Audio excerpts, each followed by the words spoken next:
I want you to look at a clock. Watch the second hand tick. 1, 2, 3. You feel like you are moving through time. You feel like the past is gone, dissolved into memory. You feel like the future is an empty void, waiting to be written by your choices. And you feel like the present, this exact moment right now, is the only thing that is real. This is how human beings experience reality.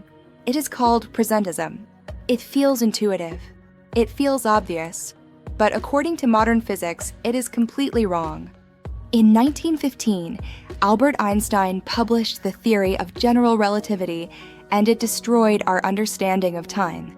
Before Einstein, we thought time was a constant universal clock ticking at the same speed for everyone. But Einstein proved that time is flexible. It is relative.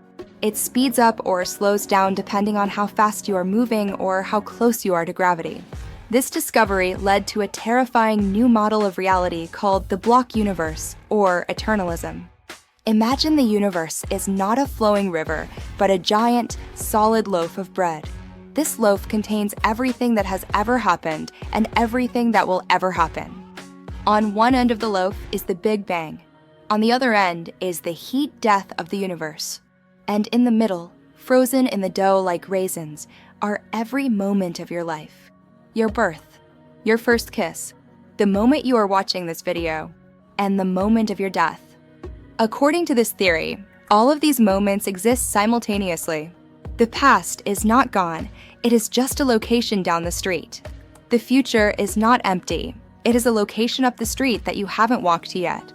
The entire history of the universe is a finished object. It is already done. To understand why this must be true, we have to look at the relativity of simultaneity. Imagine an alien living in the Andromeda galaxy, 2.5 million light years away. Imagine this alien starts walking towards Earth. Because of the weird math of relativity, his movement shifts his definition of now towards Earth's future. If he walks towards us, his now might include the year 3000 on Earth. If he walks away from us, his now might include the year 2000 on Earth. This proves that there is no universal now. The future of Earth must already exist for the alien to intersect with it mathematically. This means that your future, what you will eat for breakfast tomorrow, who you will marry, and how you will die is already sitting there in the block universe, waiting for you to catch up to it. You feel like you are making choices. You feel like you are deciding to keep watching this video. But in the block universe, you have already watched the video. You are just a consciousness experiencing the script that was written at the beginning of time. If the block universe theory is true, it triggers an existential crisis about free will. If the future is already frozen in the block, can we change it? The answer seems to be no. We are like characters in a movie. When you watch a movie, the characters don't know the ending.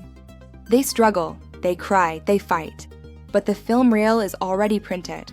The ending exists before you even press play. We are just playing out our roles. But there is a beautiful side to this theory. It changes the definition of death. We are terrified of death because we think it means the end. We think our existence gets deleted. But in a block universe, nothing is ever deleted. Imagine your life as a long, four-dimensional worm embedded in the glass of space-time. One end of the worm is a baby. The middle of the worm is an adult. The other end is a corpse. The whole worm exists forever. Just because your consciousness has reached the end of the worm doesn't mean the beginning of the worm ceases to exist. When Albert Einstein's best friend, Michel Besso, died, Einstein wrote a letter to Besso's family. He said, "Now he has departed from this strange world a little ahead of me. That means nothing. People like us, who believe in physics, know that the distinction between past, present, and future is only a stubbornly persistent illusion." Einstein found comfort in the block universe. He believed that his friend was not gone. He was just in a part of the block that Einstein could no longer see. Like a house that you drive past on the highway, the house doesn't vanish just because it is in your rearview mirror. This theory also solves the grandfather paradox of time travel. If you went back in time to kill your grandfather, you would fail. Why? Because you didn't kill him. The past is solid. It cannot be changed. If you traveled back, you would find that you are always part of the past. You are the mysterious stranger who tried and failed. The loop is closed. So, how should we live if the future is written? Some people find it depressing. They feel like puppets. But others find it liberating. It means you don't have to worry so much. The mistakes you made in the past, they were necessary. They are fixed structural beams in the architecture of your life. The anxieties you have about the future, the outcome is already safe in the block. You are not a boat fighting the current. You are the water itself. So, the next time you look at a clock, remember, it isn't counting down time. It is just measuring your position in the block.